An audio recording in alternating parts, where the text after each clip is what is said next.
Good morning. Happy Summit Sunday. It's 10 o'clock and we are kicking off right on time. Everything is running beautifully this morning. So hopefully the tech gods smile on us and we will be able to enjoy a wonderful tech challenge free day. I am unbelievably humbled to have had the reach that I have with this, and to be able to reach out to my mentors and to my friends and to professionals that I've worked with over the years, and be able to have them share openly, honestly, and be willing to kind of talk through some of the lessons that we've gone over the years on today's program. I'm here for 12 hours of immersive thinking, really strategies and thoughts, ideas. One simple idea can really change the trajectory of your professional career.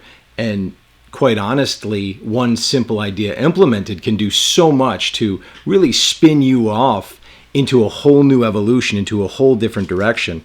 For me, my career started at Schoolcraft College almost 30 years ago already. It's crazy how fast time goes. I was young, but I was introduced to professional cooking at Schoolcraft College, which was pretty amazing because a few years later, 20 plus years later, I was able to pass the Certified Master Chef exam there. My path was not the straightest of lines, but I ended up at Henry Ford College, spent some time at Fordson, and along the way, one of the most amazing occurrences that kept popping up was these phenomenal mentors that had touched my life and touched my professional career and really allowed me to see things from a perspective that I wouldn't have otherwise. I made the determination very early on that I wanted to master the craft of cooking, become a certified master chef. And honestly, there was no other option for me. I had no other course of action. I had every interest whatsoever in pursuing that path. And in the beginning, I wanted to be a certified master chef. And then over time, I realized that there was something a lot deeper to it than that. It's a lot deeper than taking a test. It's much more about becoming the master of something in your life and mastering a craft. And that really has a major impact on everything else that you do. And quite honestly, three of the most amazing mentors from my life are on this call, two who have spent a tremendous amount of time with me. So I'm really excited for you to hear from Master Chef Ken Arnone. And just in a few minutes here, we're going to kick off the special with Master Chef Olivier Andrini, who has been basically a culinary father to me for the better part of 2 decades. Yeah, it's crazy to say, but 20 years. And I couldn't possibly have imagined all of the experience or all of the time, all of the lessons and all of the education that I would have gained from the man. And now that we've become colleagues, friends, he still is a culinary father to me that I'm so grateful for. And, I guess looking back, it's been pretty special to me to be able to settle in and kind of reevaluate my career over the years. And I found some trends along the way. And, there's things that reoccur in our journeys, and there's things that I've gone through that relates very similarly to what Chef Andrini has gone through. And you may hear me call him Olivier, and it's not meant as a disrespect. It's because we're close personal friends. And same thing with Master Chef Arnone. I'll probably call him Ken, but that's not the point here. What the point is that there's lessons that we've all shared. We've all experienced them a little bit differently, but there are things that we all experience in our life. And there's 4 particular steps, I think, to every evolution in our life. We all go through kind of an assessment phase. We go through a strategy phase where we have to figure out what we need to do next, and integration so that we can catch up with whatever it is we need to do to get to the next level. And then hopefully, if you're doing it right, you do a little reflection. And I didn't know this in the beginning. I just learned this by watching what my mentors were doing and what they were doing either through trial and error or through, purposeful effect, I keep noticing time and time again that those lessons just keep cropping up over and over again. And so as we talk to these experts, to these professionals, to these masters of the craft today, I hope you pick up on some really significant threads of thought. I hope that you can take a strategy away from this. I hope you're taking notes. I would encourage you to find a little space. If you can't be here for the whole day, pick some periods of time that you're going to sit down and you're going to focus. Take notes. You know, I was taught that if you take notes, like you have to teach somebody what you've written down in your notes, you take notes in a very, very different fashion. And this summit is provided to you free of charge. But imagine you had spent $1,000 to join us, to come into a space and to be able to experience these conversations. Imagine that you had made that investment. Now recognize that if you had, then you're going to buy into this information deeper because you've given a value to this information. So what I'm going to encourage you to do is just imagine that you wrote the check for $1,000 to spend time with us for one of these sessions, and try and really take away some core actions, some really key lessons from our conversations, because quite honestly, these are conversations that changed my life. When I started putting together the Craft Mastery Summit for today, I started reaching out to those very people. Chefs like Ken Arnone, chefs like Master Chef Andrini and Ferdinand Metz and Sean Loving, and other professionals in the industry like Rick and Craig are from Mindful You, are leadership gurus, right? I started reaching out to them and saying, you know, we had a conversation about this, and it changed the way that I looked at everything. I was wondering, would you join me at my summit and share some of those parts of conversations? So you're going to see Olivier and I have a very, probably a very long conversation about the apprenticeship and some of the things that I learned from him, because quite honestly, I want you to be able to listen in and share that information based on what he taught me, and even further, what I learned in addition and what I was able to take from those lessons as well. You know, Chef Andrini here, he's going to be coming up here in about, I don't know, a minute and a half, 2 minutes. And so we're going to spend some time talking about those steps toward mastery and about that apprenticeship. I want to talk about how some of the leaps that he's made in his career spawned from his work as an apprentice. And even though he may not have necessarily had a very clear end in mind for where he wanted to be when he was a professional chef, what the experience as an apprentice did for him in order to allow him to make those steps. He's been a restaurant owner. He was an instructor at the CIA when I met him. He became a club chef, and I worked for him then as well. And I still work with him on special events and things like that. And I'm very pleased to call him a friend. So he's going to talk through keys of an ideal apprenticeship. We're going to reflect a little bit through that ideal apprenticeship and try and get you a little path forward, help you understand some of the things that are really super relevant to him, and maybe make a comeback for some older ideas that are really relevant. After Master Chef Andrini, we're going to get into becoming the 21st century leader with Rick and Craig. They're going to come in at 11:30 Eastern Standard Time. Then we're going to talk about kitchen electrification with Chris Galarza right around 12:55, 1 o'clock. I want to give you a cold hard schedule here, but as a little bit of wiggle room is what I need today. And then right after Chef Galarza, we're going to get into Master Chef Sean Loving as he talks about his journey to mastery, the bumps, the bruises, and the success. And the guy's a beast. He's amazing. And so his lessons inspired me when I was preparing for the exam. After Chef Loving, I'm going to present on the power of the first draft.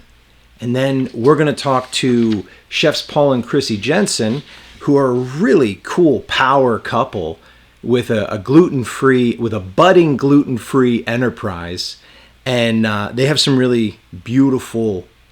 I don't know what's the way to say it. Some really cool keys that they use to work together, and they're going to talk through their vision and turning their vision into a culture.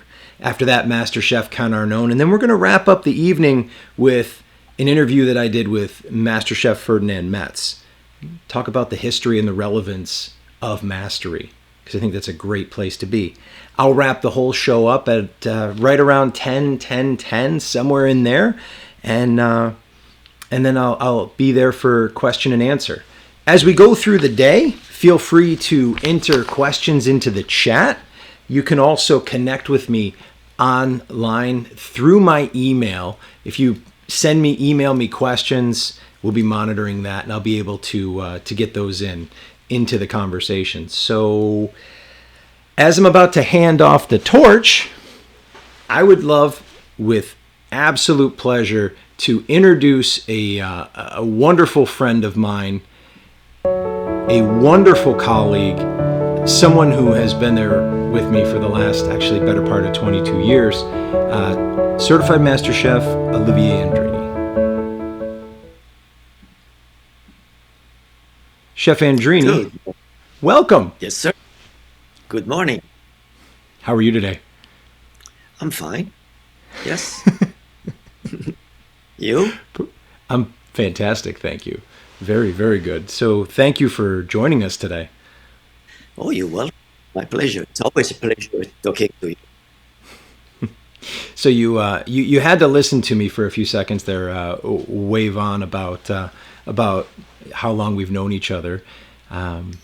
and you know, for me, you and I have spent so many conversations talking about, God, so many different things, cookbooks, what's in a name, where your apprenticeship was, and obviously you and I had a different, I guess, a very different path coming up. Culinary school wasn't like it was for me, even though I met you at a culinary school, and you came up through an apprenticeship. So I was wondering, can you start by talking about how you started as a cook?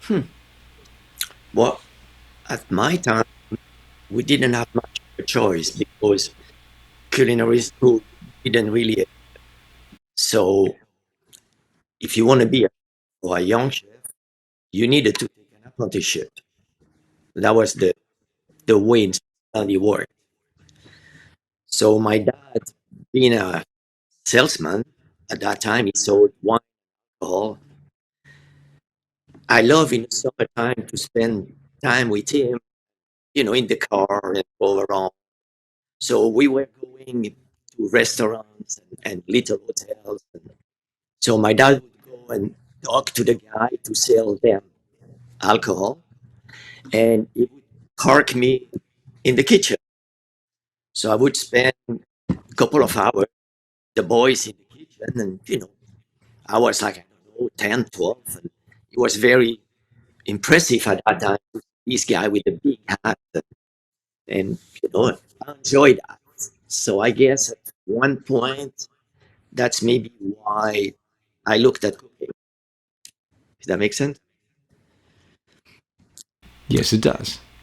Okay, so when I turned about 16, I didn't like to go to school. I hated school and I want to get out as fast as I could. So I told my dad, I said, look, I want to do an apprenticeship. I want to become a chef. And conversation were interesting, but as he has, knowing new people, he helped me finding the right place. So I signed, because in Switzerland, you sign a contract, and the contract is for 2.5 years, and you sign between the place where you're going to go to work, you with your parents, and the government, because in Switzerland, the apprenticeship is divided in about 5 days at work, three-quarters of a day at school, and then the other quarter and the next day was your day off. So I signed a contract, and in May 1968, yeah, New Year, 1968. Huh? I started. And here I am, like 50 some years later. I'm still cooking and I still enjoy it. But that's how it went.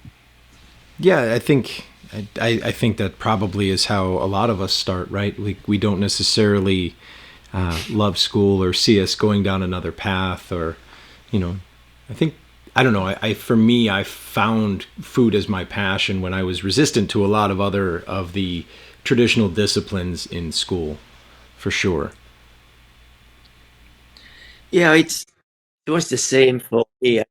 I did enjoy much things at the work at sorry at school, but I enjoyed my time in the kitchen. My mom was a great cook, so I enjoy spending time in the kitchen and doing little things. And I guess that's what maybe started my passion, knowing that you can please people. And I also realized that if you cook, it's always going to be a job. Doesn't matter where you go. And I want to travel, so that was a good way of traveling. Being the chef, you find job in any country. That made it easy.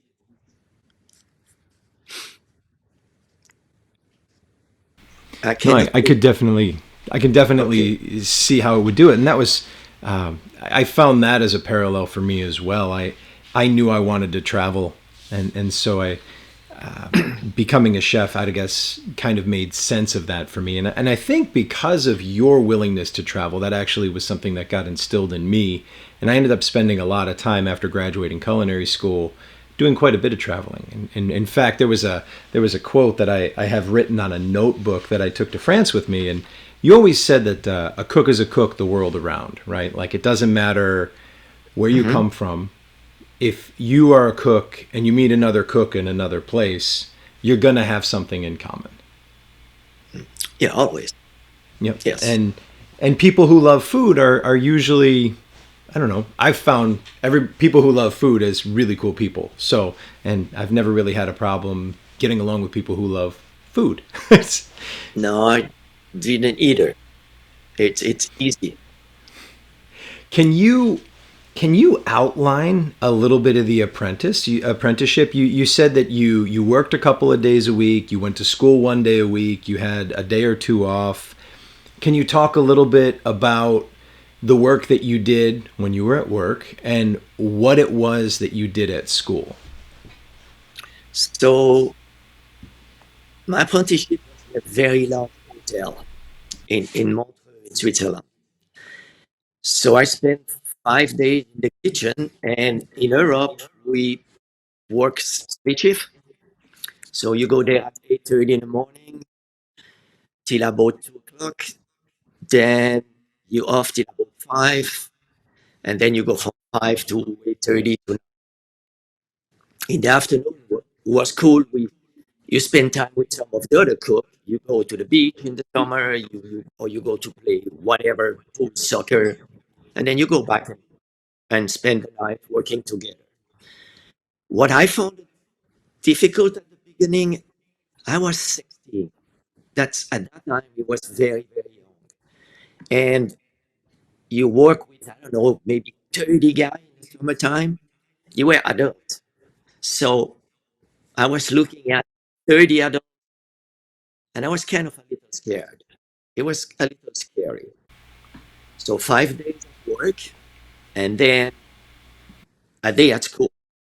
When we go to school, that's regulated by the government, so we all get the same program.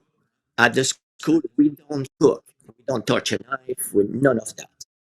That's done at your work. At school, it's more learning to write a menu, learning to food cost, that kind of things.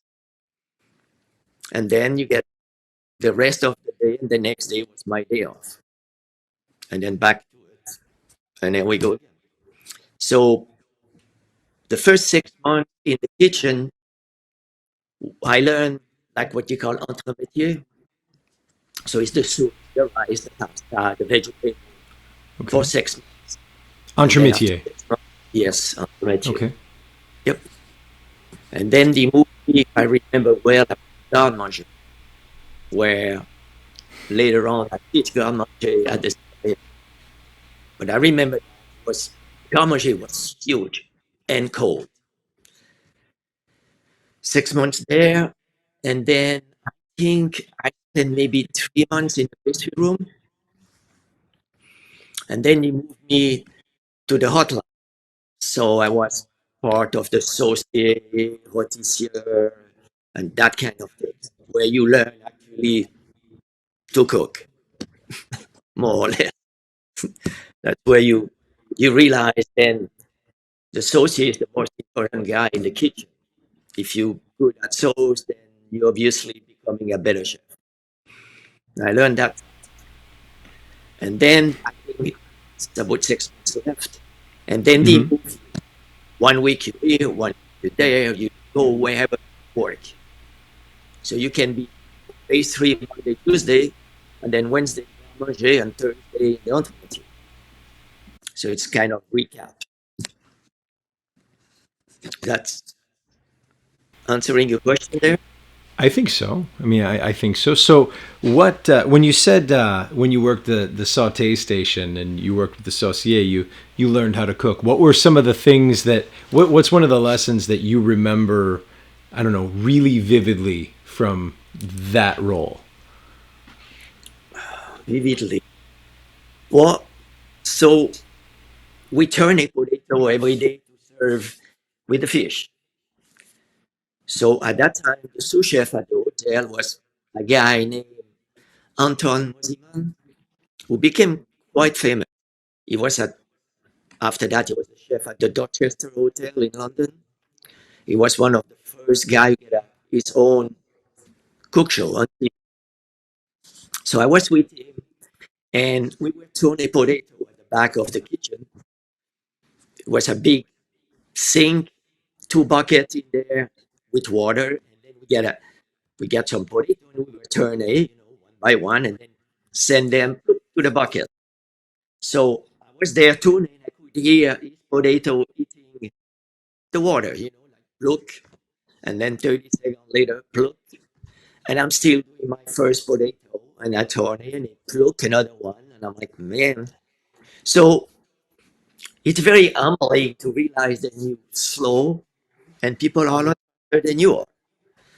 But over the 6 months I worked in that station, I catch up slowly with him.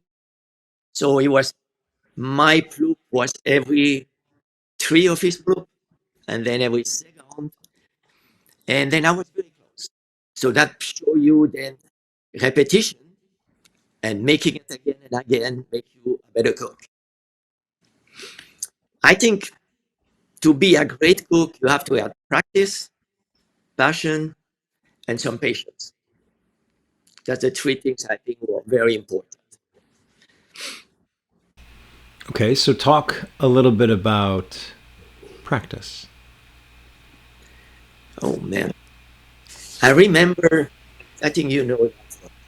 I remember working at the métier, and they showed me how to do a brunoise, the proper brunoise. So they said we're gonna do, or you gonna do, about 20 pounds of brunoise of carrots. So it took me, I don't know, 2, 3 days.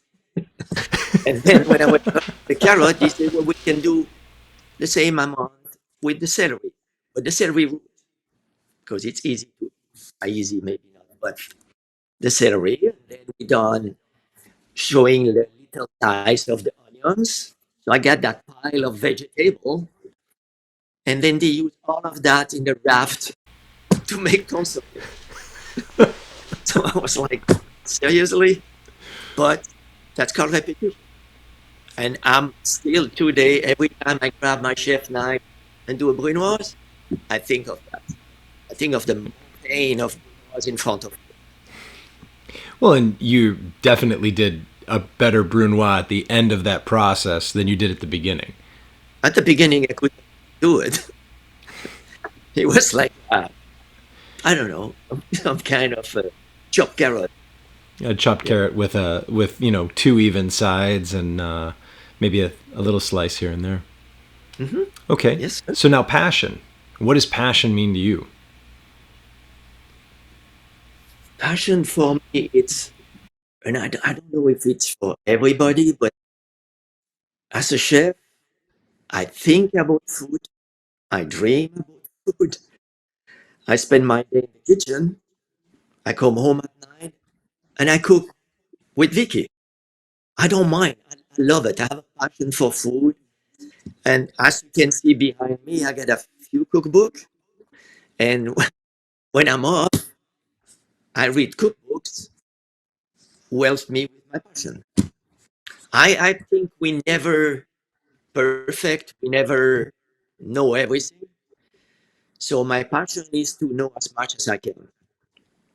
And I think it helps me a lot when I teach at the CIA because I was making sure that I knew more than the student.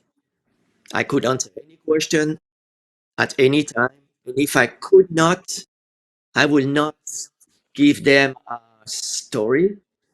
I would tell them, look, let me look. I'll let you know tomorrow.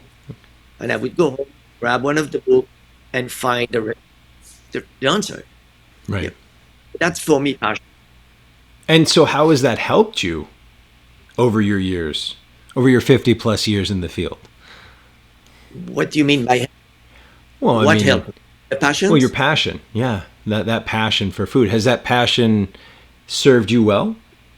Yeah, definitely. Yes.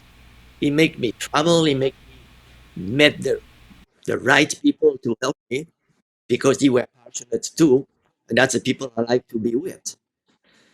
Meaning in my Makes sense. young day, I moved to Canada because looking at the map, Canada was big, Switzerland is very small, and I said it must be more place to do things, to see things. So let's move. So I went to Canada and end up in Vancouver on the west coast, and there I met one of the guy who made me who I am, Bruno Marty. Bruno Marty was the manager of the Canadian team. He was an amazing cook, and he owned a nice restaurant called La Belle Auberge in Ladner. So I worked for him, and there I saw passion like on a different level. And I think that helped me become even more passionate because we talk about food 24 hours a day. Bruno would not stop talking about it. So I Well, guess, yes, yeah. and you said actually, maybe it's a little early to talk about that segue, but you know, you also talked about Bruno Marti as being one of the first people to really change your, I guess, understanding of what a chef could be or the role of a chef and how they could come out of the kitchen and how they Yeah. could be so much more, Mhm. right? When I took my apprenticeship, it was the classical way. You know, the food was never put on a plate. Everything was platter, a little bowl, a little pavier, and everything was stand up in the dining room. And then the maître d' would make the plate there in the dining. So the chefs were not really known because they were behind the wall. You knew the people who were in the front. When I was going out for dinner with my dad and the family, my dad would know the maître d'. He would say, oh, we're going to go to see Giovanni. And, you know, you go to the restaurant, the guy, hey, Mr. Andrini, how are you? And he would seat you at the table that my dad likes. And, you know, but we never met the chef.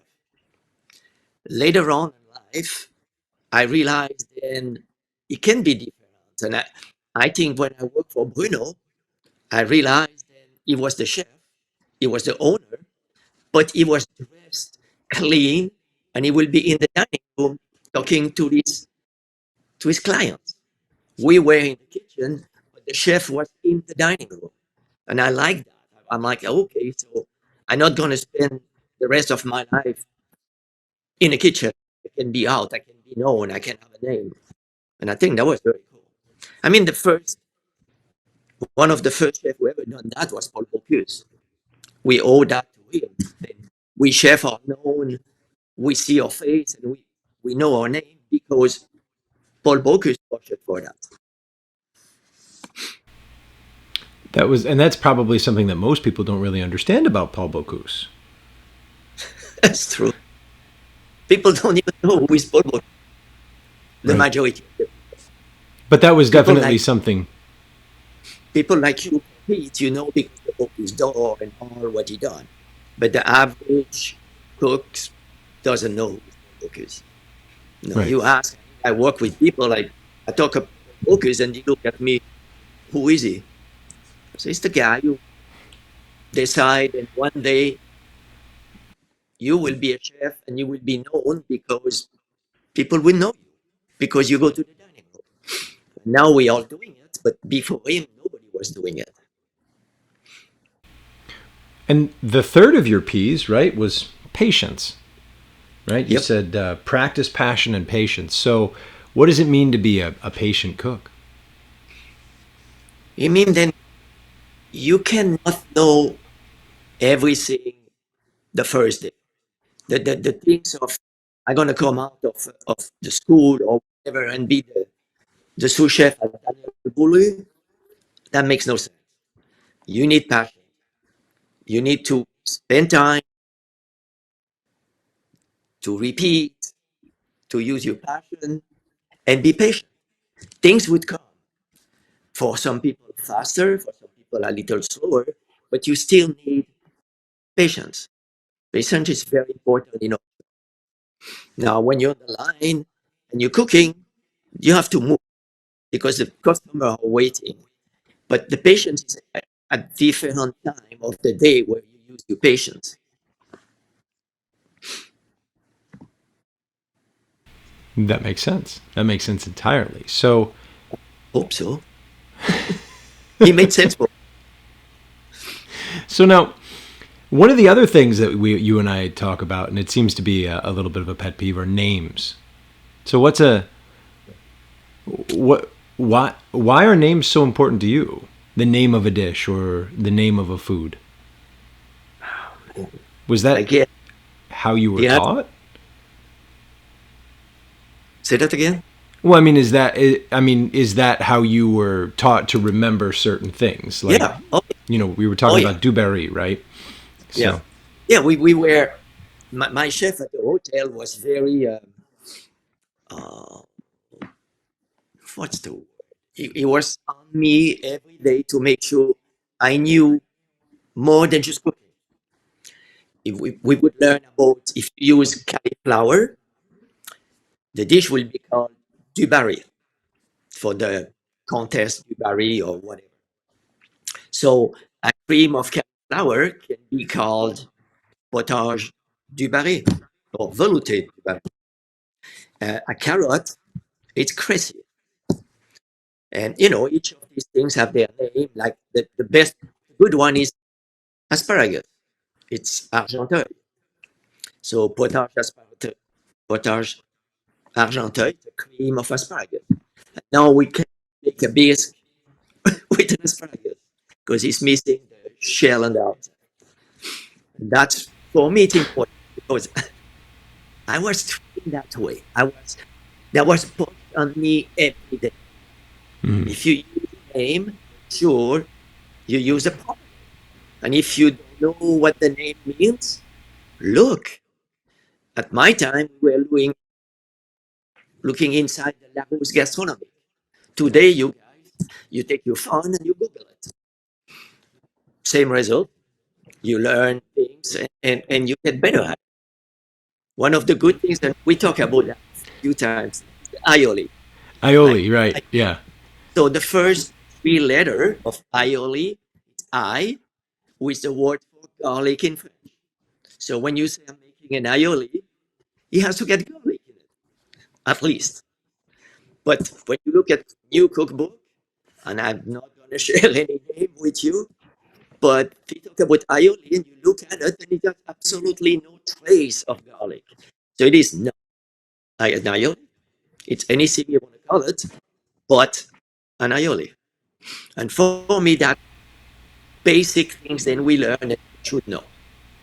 Well, And when and you ask, sorry, go go ahead. I ahead. didn't mean to interrupt.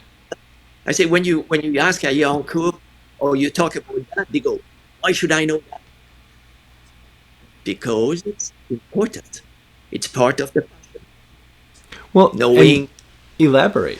Why is that important? Why do you think it's important that, when we talk about an aioli, that it has specific characteristics, that it contain garlic? Why is that important to you?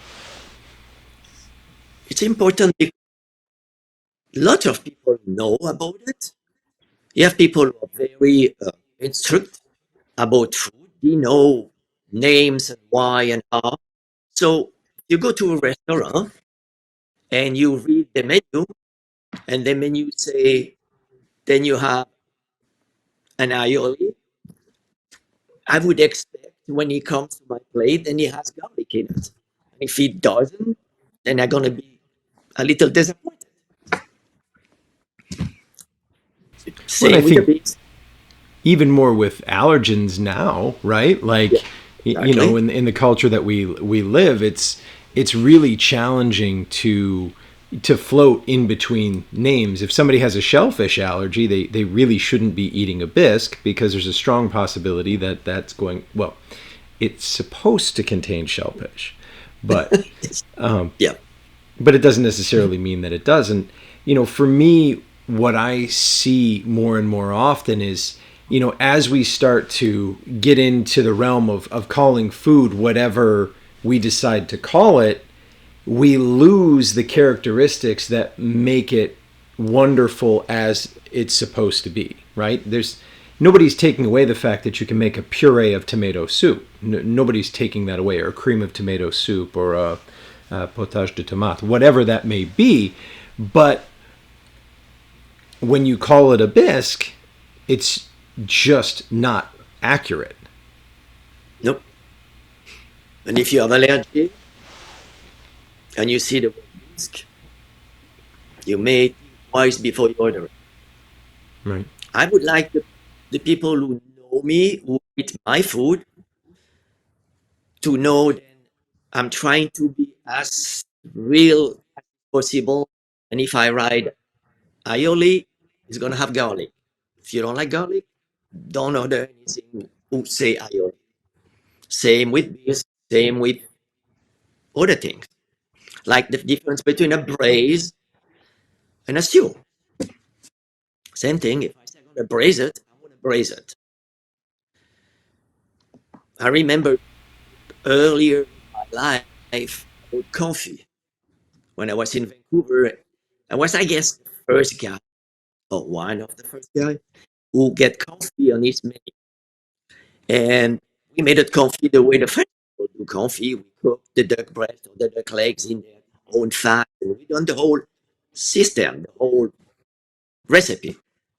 And one of my competitor came a couple of times for dinner, and then on this restaurant a month later was coffee of duck.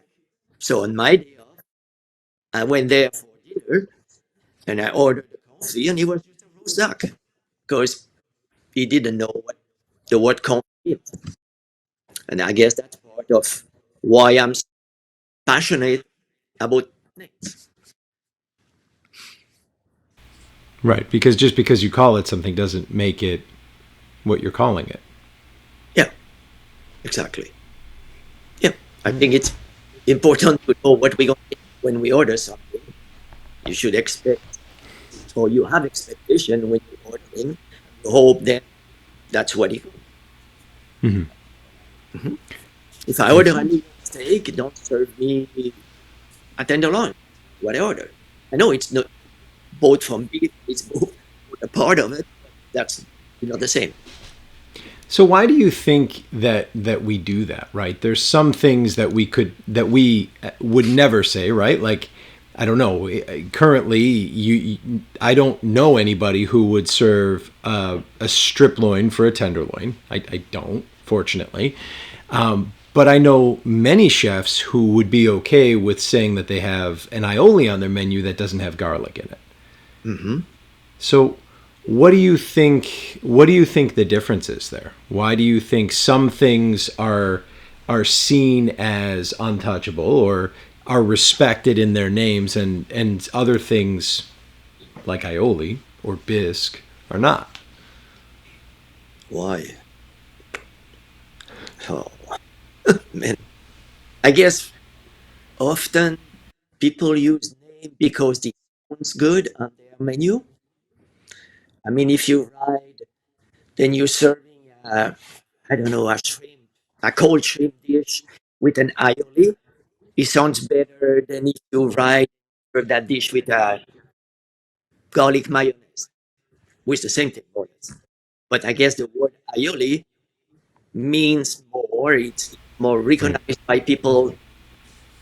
You know, the people who tell you the foodie would be the kind of people who The should know. foodies, yeah, yeah. Yeah, the word, a word,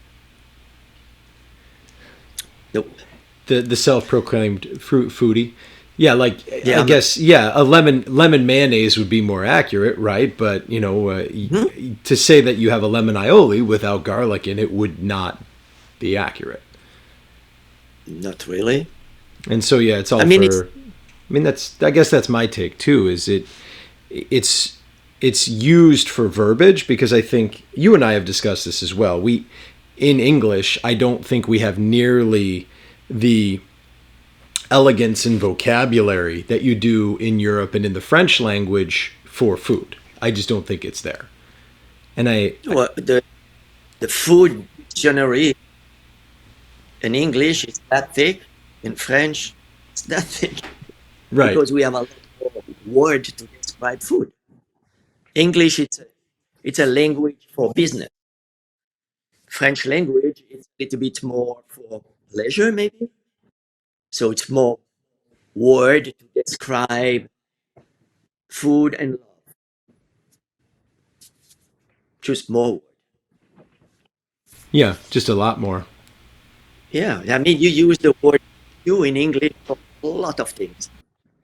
We break that word in, I don't know, 8, 9 different words, like a ragout, a sauté, a fricassé because it's bone in. And, you know, like we have different words for different stew.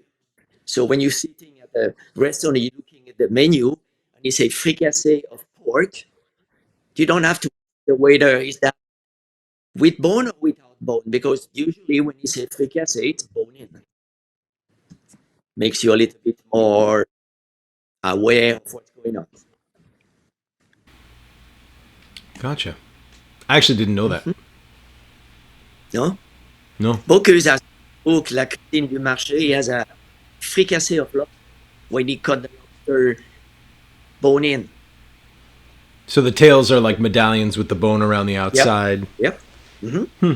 Fricassee de homard. Okay.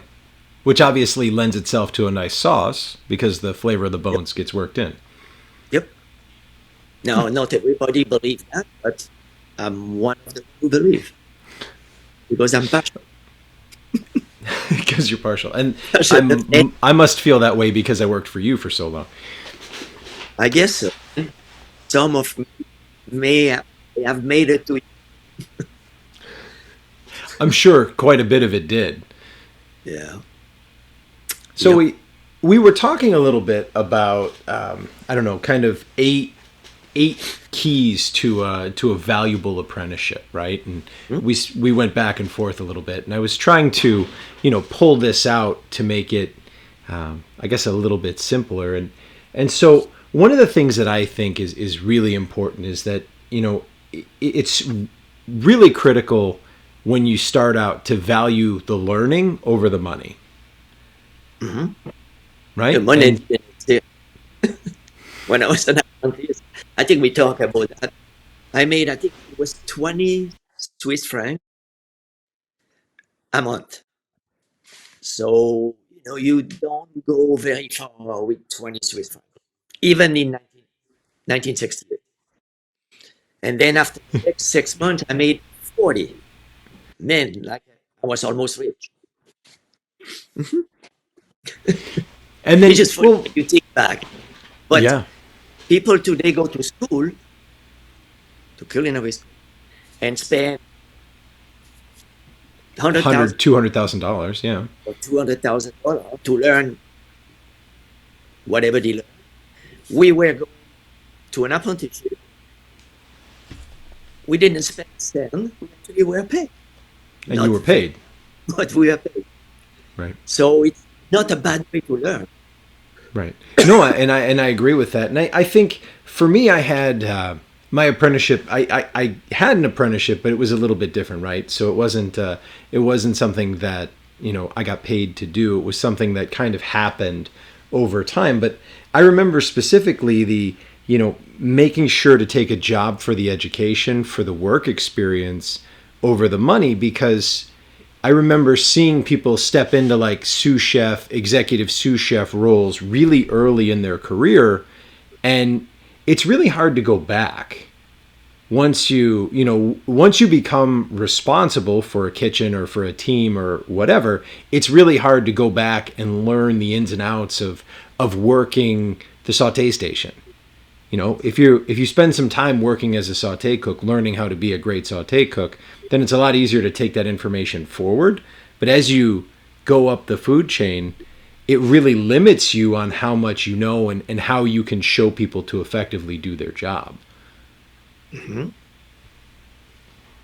So, what are you thinking? I'm thinking that I agree with you on what you say. It's some people go up the ladder too fast, and then at one point they're facing a wall and they have no way to learn more. Instead of be a little bit patient and go step by step and learn properly, and then you can apply and become better. But you need to have a little patience. Not easy when you're young. The older I Not get, easy at all. no, Well, no, the older especially, I get, the I, better it yeah, patience comes with age, I think. Patience comes with is. time. Uh-huh. Yeah, Yeah. definitely. I'm 10 times more patient today than I was when you were at school. Yeah. Yeah, it's the age. I realize that some of the things I'm not going to be able to change them. So never mind. Right. Don't get upset. Don't lose your sleep over it because nothing going to change. Some Right. people don't want to learn. They're not going to learn. It's okay. Yeah, I think it's really important to separate the thing that you can control from the things that you have no control over whatsoever, right? Like Mm-hmm. I know that if I'm working on being, well, from the student perspective, if I'm working on being the best student that I can, it doesn't matter what anybody else around me is doing. All I can do is focus on me and, doing the best that I can. Same thing as a chef, right? It's so hard in the world today to constantly be reacting to labor shortages, to food prices skyrocketing, to food availability changing from day to day, whatever that may be. And if you're able to, just do whatever you can to take care of the variables you can control and relax and be patient about the stuff that you have no control over while you're trying to control it, I think quality of life is significantly better. Mm-hmm. But when you're young, you don't understand. No, You, not at all. you need a little age, maybe, or a little time. You just need to spend the time. Then you have to spend, and then you realize. Then some of the things are important, some not that important. Doesn't make much difference at the end. Right. Yeah. Some things are just not worth losing your No, mind over. Yeah. I like to sleep well, and some of the things I try to forget about it because you're going to prevent it. Right. Yep. And I know that. Mm-hmm. I didn't know that when I was younger. No, that's something that came with age. Yep. And I think teaching like that 10 years at the CIA also made me understand a lot of things that may not have known before. Okay. Yep. I mean, I was I don't know when I started at the CIA. I don't know, was 8 or 10 CMC there. All around you were CMC. So for me, who came from Europe, I didn't even know what CMC means. So you learn, and people say, yeah, that's an exam, and blah, blah, blah. And, you get maybe a little interested. At one point, one of the guys I worked with at the school was really, really upset to get me take the test. So as I guess people know, I ride motorcycle, and you can just see behind me all the helmet. And we were going, Yeah, there's a couple there. There's a couple of them there. yeah, some old ones, brand new one. I just like to look at them. I think they're cool. And that's my other passion. When I'm not cooking, I try to ride my motorcycle. That's a very way for me to get away of all the BS, you say. Yeah, to You let know, it off. Yeah. when I put an helmet on, I'm another guy. Nobody knows who's in that helmet. It's not the chef, it's not this, it's just a guy who rides a motorcycle. When I go to stop and it's other motorcycle, we talk, they don't call me chef, they don't care. We just talk about motorcycle. Motorcycle is like cooking, it's very passionate. Yep. Mhm. Good. I mean, So next, I don't know. I think it's really important during an apprenticeship to continue growing, right? So, what do you tell me a little bit about how you grew through your apprenticeship, right? So you finished your apprenticeship, and then what was your next step from there? my next step was to get a job where actually would be paid. That'd be nice. And I didn't think I done the right decision at that time. When I was because when I finished my apprenticeship, I was about 19, and I took decisions were not the best one as far as cooking is concerned. So I lost a little time there. I worked in a place I shouldn't have, but sometimes we do mistake, and then we realize later, then that was a mistake. But So I sometimes work in that's a the lesson, right? place. Sorry. Well, sometimes that's the lesson, right? Like we think we Yeah. know, and then Oh yeah. we some Yeah. things we have to learn the hard way. Hmm. I learned that one. Yeah. Yes. Yeah. That was just stupidity. And I know that now, and it's okay. I can live with that. I came back to cooking, and I work in good place. And then I really want to move. So then I was looking around and went to Canada. I was like 27, 28.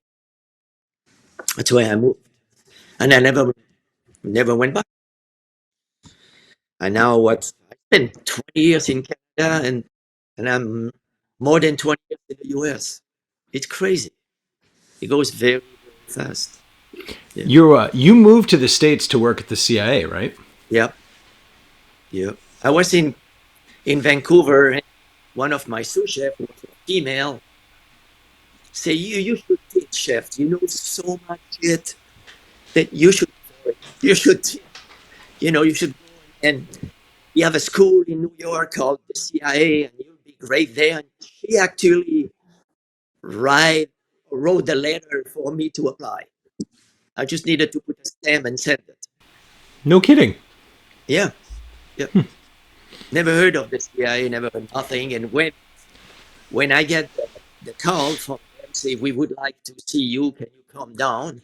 I was working with Bruno Marty, and I told him, I say, hey, I get that thing from the CIA. I don't think I want to go. Number one, he was in New York State, and I'm like, why would I go to the East Coast? It's cold and snowing and horrible. And he looked at me and he go like, are you kidding me? It's a chance of a lifetime that you can work at the CIA and you're not even going to go and look at it. Are you crazy? Like Bruno. Are you crazy? Uh, I don't know. I don't know. Apparently, maybe I Apparently, am. you think so? I didn't think so, but you think so. So you may be. So I went and fly to New York and took the train and went up to Hyde Park and visit the CIA.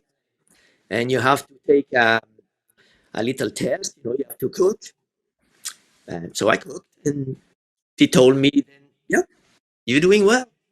I think my apprenticeship served me well at that time. We were talking about apprenticeship. What you learn when you're young stay with you for your whole life. So I cooked well, not being too crazy, not too modern, with very good sauces and clean plating. And he offered me a job, and I took it. Yep. So I ended up in New York. It took almost a year, my visa, to come to the US. But yeah, a year later, I think late 98, that's why I started at the CIA. Yep. Well, one of those, I think that ties in really well with another one of those keys, number three of of what makes for a great apprenticeship is, learning to remain curious, continue to seek out opportunities that are a little unusual. And I mean, I know for me, you represented that a nudge from time to time of why wouldn't you check it out or why wouldn't you go? And I guess it's funny to look back now because I look at your conversation with Bruno about are you crazy? And I think of you and I had that conversation. You just didn't ask me if I was crazy. It was just more of like well, why wouldn't you try that? But it was the same thing, just a little different. Yeah. Of you don't know it, but why wouldn't you, or why couldn't you do that? I remember The difference, when I go ahead. American and Canadian. Like, Canada, they say you crazy. Yeah, that's what But it was basically the same thing, right? it's exactly And the same thing. You need to take opportunity. To be a chef, you need to be open to take opportunity.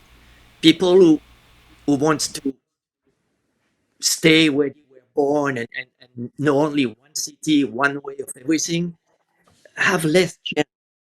If you travel, if you go left and right and learn from other people, other culture, you get a better cook.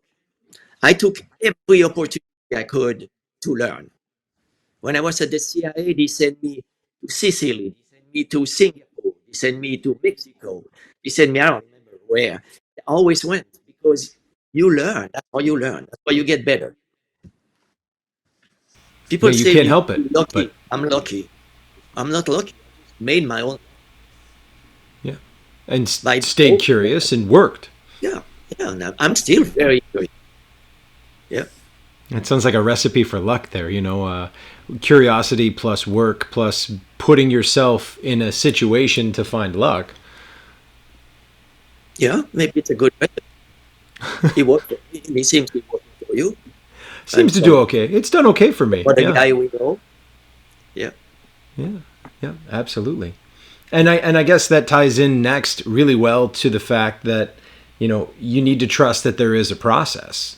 I think for me, when I was young, I didn't necessarily understand, and this comes in line with that patience thing, right? Like I know I was a very impatient young cook. I heard Tim Ryan pass the Master Chef exam at 27 or 26 or whatever, and I was like, I want to do it before he did it, and I had no clue how far I was from it at that point in time. But it's I looking back, I did actually have faith in the fact that there was a process that I may not necessarily understand what it was that I was doing or where it was that I was going, but it was going to lead me where I wanted to go. Hmm. It was the same for me. Every opportunity to learn something, I knew it would make me a better cook. Right. Bottom line was getting better. And I think techniques at the CIA made me a lot better because I work on my cut again. I work on my passion and my patience. Like I said, I read a lot of books just to know that, so I could answer a question. And as I was there, I became master chef, which is interesting because when I started, never heard the name of it. So you say then you want to be a master chef when you're 26 years old. I think I started at the CIA. I was about 46, 7. I never heard of it. So I could not have passed it when I was 26, even if I, you know, but I may be the oldest guy who passed it, who was the Currently, oldest when I don't think current, anybody took the exam at my age. not yet. Nope. No, eh? No. Good. I still have number one. Well, I had the benefit, it's, I guess it relates to, exposure, right? I grew up in Dearborn, Michigan, and in that area of Michigan, in that Detroit area, there's a large number of master chefs. And so I was exposed to the idea very early on. And that was something that I think helped me, was understanding that there there was this massive possibility. Okay, the odds weren't great of getting there, but at a young age, I had an opportunity to really dream big, to say, okay, I can do this. Not, and when you're younger, something that may take 20 years to do isn't a terrible time. When you're 14, 15, 16, 20 years, okay, 20 years seems like forever when you've never seen it, but it's not as crazy as, I guess when you hit 35 or 40 or 45, thinking about spending another 10 years or 15 years to prepare or to become Yeah. a master of the craft. And at the time, it was interesting because I look at your apprenticeship and the way you came up as always working to be a master of the craft. For me, Without, and what's that? without knowing it. Right, exactly. You were working on becoming a master craftsman. That was the intention of the apprenticeship. And for me, not having had an apprenticeship, I had, I saw the goal of becoming a master chef. And then over time, I had to kind of put that together, that I needed to be a master of the craft to do that. And so it's kind of funny because I think we both, were able to kind of fill in what that meant to each other later on in life. Yep. hmm When I was, and we touched that earlier, when I was going with a ride on the weekend with Russell Scott, not to name him, Russell passed the exam 2000, 2002, don't remember, 2000, somewhere like, 2001, 2, something like that. yeah. So after that, every ride on the weekend, we stop for coffee, he would always talk about CMC. You have to take a test and blah, blah, and I'm like, why? Why would I do that? Number one, I'm getting older. I was about 50. And I say, why would I spend my time doing that? But as he was on my case all the time, finally one day I say, okay, leave me alone. I'm going to do that. And I need to thank him for that, because without him, I would never have done that. Never. He was the guy who pushed me to do it. And I appreciate that today. But it was not easy. It took me about 4.5 years from the time I say, leave me alone, to the time I passed the test. Yeah. With a solid So, 30 years in the industry. yeah, that's the crazy things. I Mm-hmm. already was there for a long time. I remember the first things I done when I say, I'm going to do it. I went up to the office and I asked them, I say, hey, the next time you have an opening to teach garde manger, I would like to teach garde manger. The whole office turned around, looked at me like, are you crazy? Nobody wants to take garde manger. And I'm like, well, I'm right there. I want to Really? teach it. I Yeah, didn't but know they were that. saying that when they ask for a garde manger chef, nobody wants to take it. It's the last class, remember, before they go in extra. So they are Ah, difficult. The students are difficult because their body is there, but it's nobody in there. They already got apprenticeship. There's nobody home. No, nobody home, exactly. So it's hard. It's a hard class, and it's very technical. You need to be good cook to teach that. And I'm not patting my own pad there. I'm just saying you need to be a good cook. And here we go. My apprenticeship served me there again. You need to be able to cook and to master a lot of things to be able to do a great pâté en croûte. It's not easy, but he helped me a lot during the test. Well, that's Yeah. for sure. Yeah. Yeah, so I went teach garde manger for 3 years. And That's then I right. just, It was. I think that the rest I have it. Now I can take the test. Makes sense. Yep. Yep. Another thing I think that's important is to continue, working on something that's a little bit harder.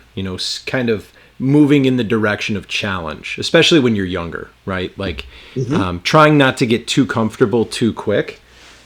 And I'm gonna spend time talking about that later. Of like, taking a job and getting very comfortable early on and not continuing to grow, because eventually the cooks that come into the industry, they start to pass you by if you don't, right? So I think If you don't continuing to move, move you in will move.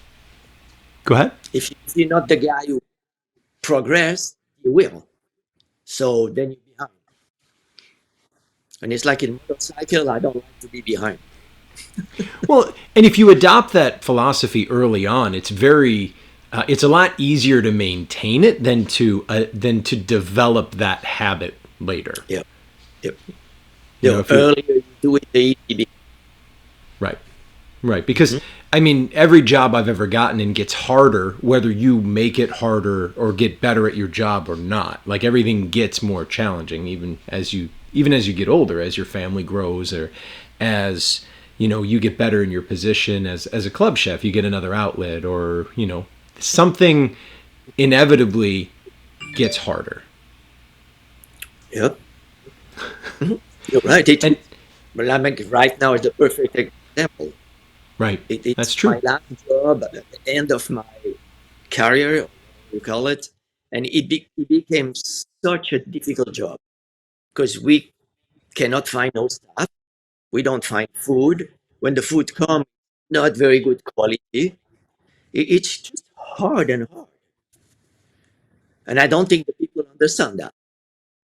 No, It's funny they because don't. you go shopping and you see, then it's very difficult to find some of the things. But when Right. they come to the club, they expect us to have everything whenever. That doesn't happen. Right. Yep. Yep. Or pay, or they get surprised that food's 30% more expensive. Yeah. Perfect example. We put a scallop dish on the menu, I don't know, 6 months ago. I'm sorry. And Say that one more at that time. time You had a. we pay $28 a pound for scallop. Right now we pay 39. That's So crazy. it's a little bit challenging. Yeah, challenging. Mm-hmm. Yep. Yep. That's Yes, sir. that's crazy. It's funny. I adopted this philosophy probably about 15 years ago. Is that the things that in line with moving in the direction of struggle was the thing that scared me was the thing that I needed to do. So if it was something that made me feel like, wow, that's really challenging, I don't know if I can do it, then I decided that that was something that I had to do.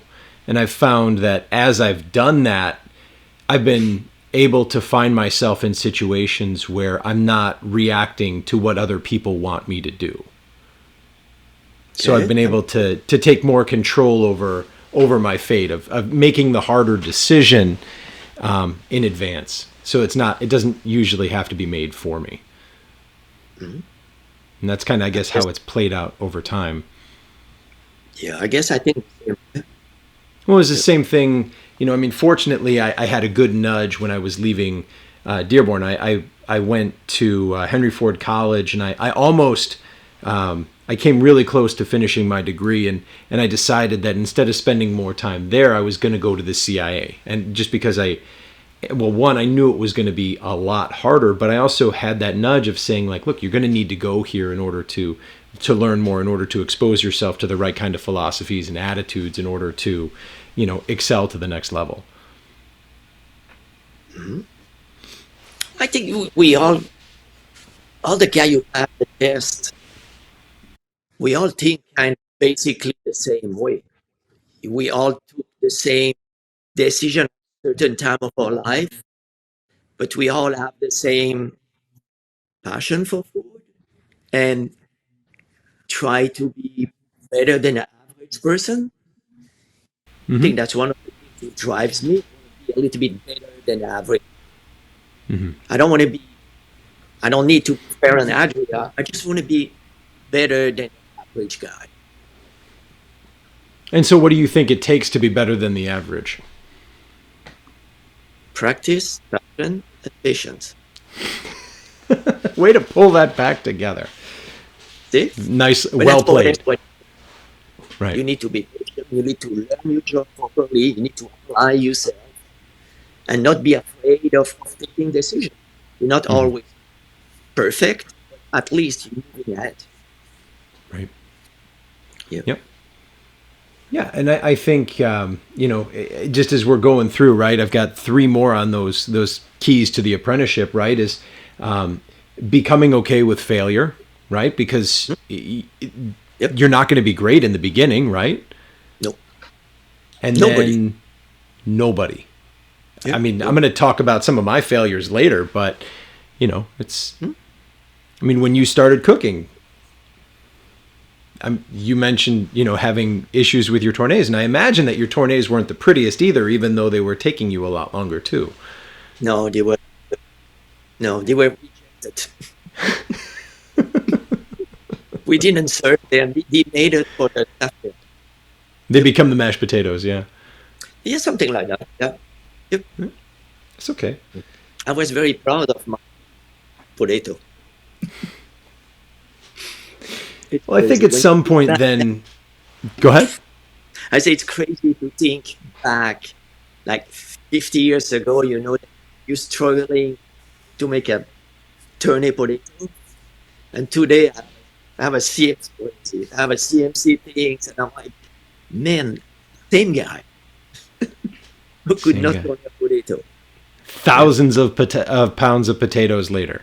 Later, and having the a vision, then I'm gonna be better than I am right now. I Yeah. will be better. One way or the other. I gonna be better. Well, and I Yep. think that's definitely that comes back to that trusting the process component. Mm-hmm. Yes, sir. So then I think at some point, as you start transitioning from the apprenticeship into the rest of the world, I think you start to combine, the art and the science of it, the doing with the thought process behind it, right? So, like in school, when you learned theory, you applied it in your apprenticeship, right? Mm-hmm. And then as you Try to. started to grow, the more you started to grow in your positions, the more you needed to combine those two things. Right? Mm-hmm. Is that accurate to say? Yeah, it is. Yeah. Yeah, exactly that. Yep. So, I think one of the areas in our culture, in our world that we live in today, in our food culture, that I think we kind of miss the boat on that one is I think, so many people go art forward, art first, tweezers, microgreens, and don't get me started about, undercooked pates or undercooked Wellingtons that you see all over the place because they're pretty. I think they're missing the science part of it, right? I think they're missing the culinary aspect from repetition in execution. Yeah. We see lots of. Yeah. And I But think I think that's that's the a result of great. separating those two things. Yeah. So Yes. um, I go was, ahead. I was lucky enough to go through what I went through that time, and it pays now. I mean, just not now, but it paid for the years. When I done it, I think it was hard, but then you realize then that's my foundation. That's why I'm not bad at what I do. That makes sense. Yeah. That makes perfect sense. And I then remember that story. I no, remember that please. conversation with Russell Scott saying, "Why do you want me to take that exam?" And he goes, "You have an amazing technique. I look at you cooking. You have a technique. You obviously learn it well. So you just need to apply the rest of it to pass the exam. But you have the all the base. You know that already. You don't have to train about anything like that." But there was obviously that came from that position. Yeah. Gotcha. Yeah. And and then developing through trial and error. So is that something that you would say that you picked up in your apprenticeship as well? No, that thing something came after. Okay. I think I didn't see that when I was an apprentice. No, when I Okay. was an apprentice, I went there to learn to be able to cook and to be able to, like I said, I was looking at traveling. But I realized that the trial and error came a little later. Yeah. Okay. So as we, I guess, start to wrap up our conversation here, what does it mean to you to be a master of the craft? What do you mean? Well, depending how you look at it, it means that I'm supposed to be on the top of the cooking things. It also means to me that I had the ability or the chance to meet incredible people. Because if I would not be a CMC, I would not be invited to cook CMC dinner. So give me the ability to meet amazing people. Give me the ability to go and judge the test and meet other people there. Some of them who pass, some of them who don't. I guess that's more or less the way I look at it. Okay. And then if you, hmm, You know, when I go ahead. went for the test, I was always thinking that I'm not as good as the next guy.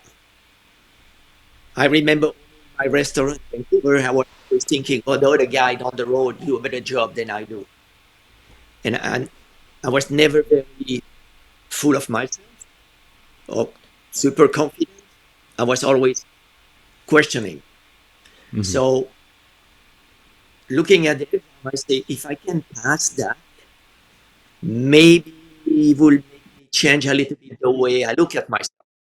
I may be able to sleep a little bit better because I would ask less question of. So I went, and in 2005, I passed it. And I can tell you right now, it didn't change nothing. I still don't sleep well. I still ask questions. I still think that a lot of guys like you are better than I am. So it is. Well, all right then. Mhm. Well, let's see. Is there anything from your apprenticeship, a lesson that you think we didn't talk about today that you'd like to share?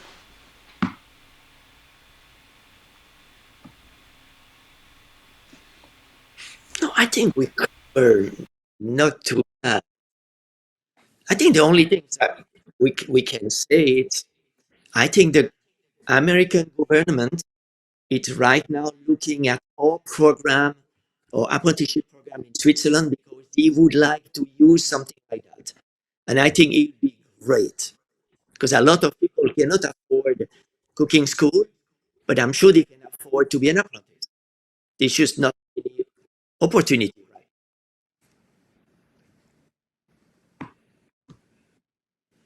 Are you still with me? I am still with you, and that makes sense. No, I think I love that makes perfect sense. So So what you're saying is that being able to get into an apprenticeship where you end up not having $100,000 worth of debt, having the skills to be in the craft as you're graduating an apprenticeship, and then just immediately being able to get into the workforce with practice is going to Mhm. set somebody up for a better career. I would think so. I think when I hire a student who comes from a cooking school, I'm not sure what I'm gonna get. Once in a while, you get a great one. Once in a while, you have one who is not that good. If you hire somebody who went through the apprenticeship and he has the paper to prove it, to show you, then he passed the exam at the end of it, you kind of know what you get. Well, that was one of the things that was relevant that I learned at the CIA was, when I went, everybody went through block A, block B, block C. So by the time they got to block D, everybody had the same background from A, B, and C. Mhm. You know what I mean? You could have a good assumption of what people knew coming into block D. And I would say, up until I don't know, 2009, 2010, you could say that for the students as they were graduating from the CIA as well. Um, Yeah. Yep. I and so you knew what you were getting, and I could see how there would be some significant benefit from knowing that if you went through this program, there was a consistent education, and you were able to take this, and this, and I can hold you responsible for knowing that. Yep. When you go to the apprenticeship, at the end of it, you have to go and pass the exam. And that exam is done by the government. So it doesn't matter who you are, where you are in Switzerland, the exam is the same. And if you pass, then you know in that frame what you're supposed to do. And somebody who is looking for a young chef, if you show up at the doors in time, properly dressed with your piece of paper from the apprenticeship, you more or less have a job. Right, because you've already proven yourself, and everybody else has already been through that system as well. Yes, exactly. You know exactly what you went through because you went through it. Right. Mm-hmm. Yep. So what are some of the things that you think we should do to help push, the move towards having a more national apprenticeship? What can we do about it? Yeah, I obviously, from your perspective, I don't know, I'm not saying solve the world's problem, I'm not saying that. I'm just curious, what do you think are some things that we could do to maybe help push that along or help encourage that process? Because I'm a firm believer that, you know, the industry, what we do is so much a craft first. And I think it's so important to be able to practice a craft. I think cooking's unique. You can learn a lot in school, but at the same time, there's so much you have to learn with your hands. There's so much hand-eye coordination that comes with it. There's so much practice that needs to be developed in order to truly have the skills of the craft that I really believe that, practicing and going through an apprenticeship is probably one of the best ways to kind of proceed forward. So I just love to hear your thoughts. Yeah, because like we talk about it, when you do an apprenticeship, you get 5 days to use your hand and only 1 day in a classroom. So you spend the majority of your time on the job in front of a cutting board with a knife and using it. It's not always like that in cooking school. And I think Right. the problem we have here is people don't even know they have that option. I think the majority of the young people don't know that you don't have to go to cooking school. Can't. You can take an apprenticeship. Right. When I don't know how well is the apprenticeship program done here, but obviously, if the American come to Swiss right now for the system, it's getting there. We're gonna get there. Right. It's No, and I gonna be think just in front of the people.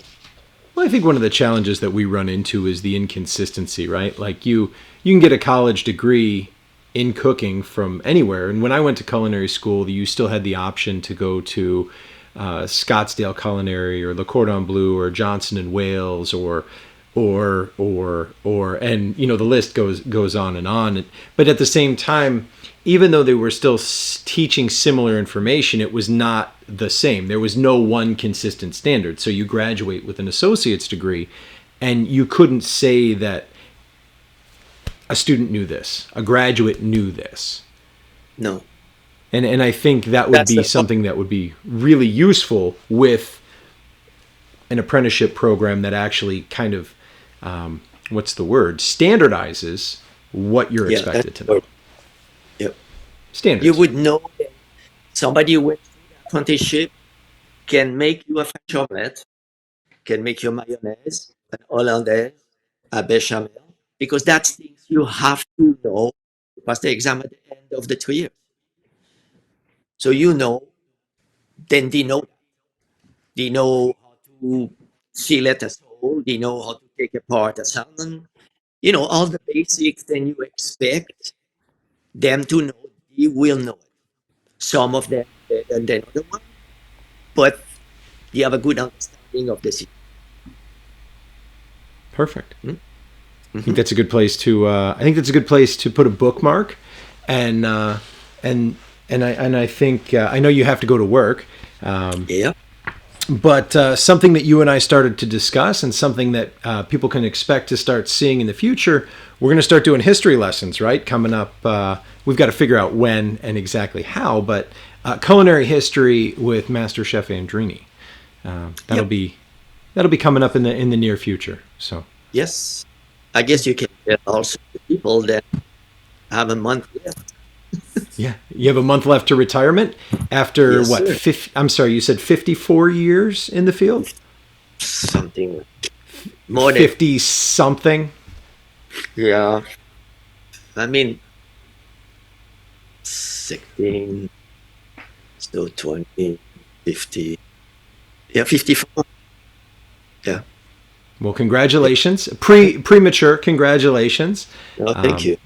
as one of many whose life you've touched, and I know that not everybody has had the experience or the the relationship that we've developed over the years, but as one of many of your students, I know I'm grateful for the time that you put into the industry and for all of the lessons that you've taught me, both hard lessons and soft lessons. So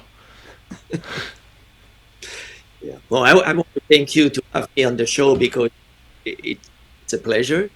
It's always a pleasure talking to you. So it's easy.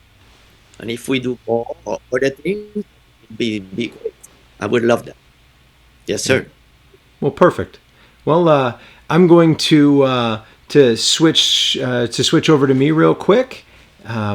Just take a couple of minutes, and I'll be back with our next guest speakers. So, Chef, thank you so much for your time today, and I can't wait to talk to you again. I'll catch up with you later. Thank you, sir. Thank you. Have a good day. You too, Chef. So that's Master Chef Andrini off into his day, obviously heading off to work, but kicked off the morning with us. We'll be back in just a couple minutes. I would say probably less than 3 with the monk and the mastermind, Craig Marshall and Rick